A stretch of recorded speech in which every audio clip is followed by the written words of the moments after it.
Okay, so in this video I will tell you my 3 biggest mistakes in self-improvement. So the first mistake that I made was setting my goals, inspirations, and generally my whole motivation for doing self-improvement onto things that weren't in my control. So let's say I set a goal to get a girl, and it was like a really specific girl, and I wanted to do like looks maxing, to improve my confidence, to improve my social skills, to get this specific girl.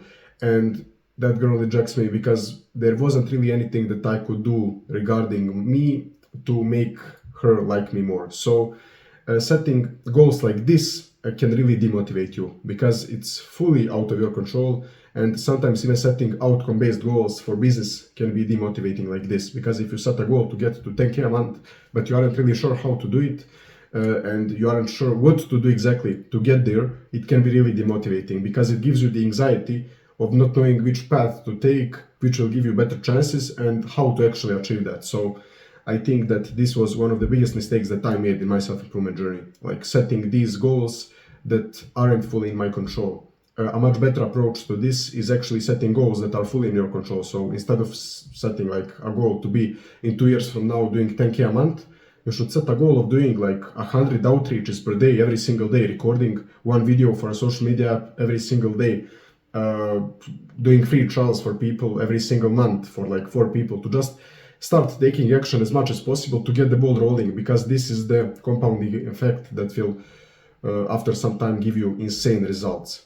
The second mistake that I made was actually doing stuff for the sake of it. So every time that I was reading a book or meditating for like 20 minutes a day just for the sake of it, just so I can say in a video that I'm reading a book a week or meditating 20 minutes a day, and I was doing it just for the sake of it, just so I can like flex and say like, fuck, I read 10 books in this summer, I meditated for like 20 minutes every single day for the past few months.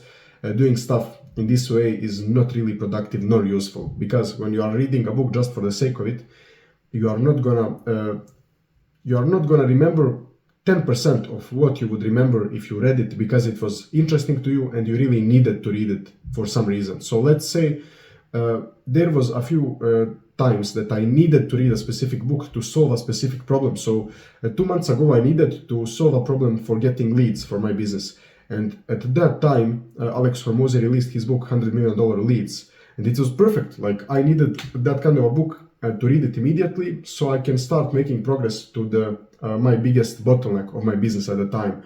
And I was reading that book with full focus, and I remembered most of the things from the book because I needed it.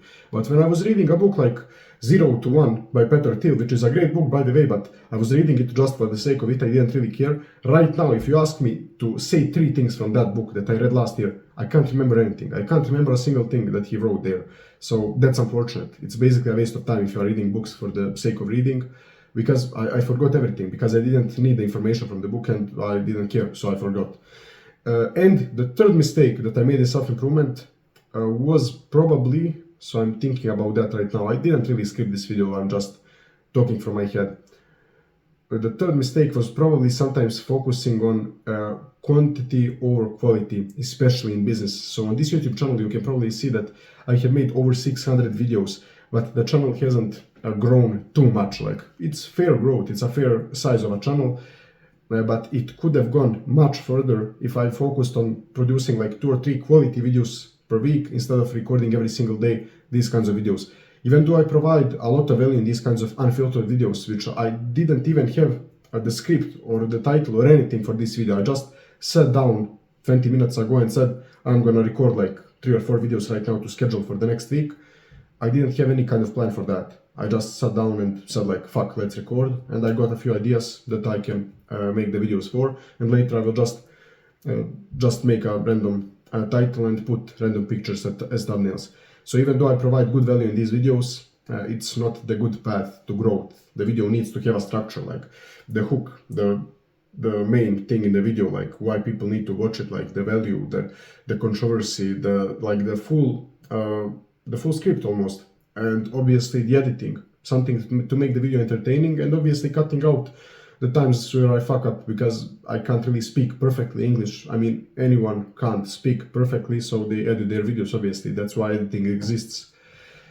But yeah, I think these are the 3 biggest mistakes in my self-improvement journey for the past 2 years. So yeah, guys, that's pretty much it. See you tomorrow. So right now, because I was recording like this, I need to take my phone so I can stop it.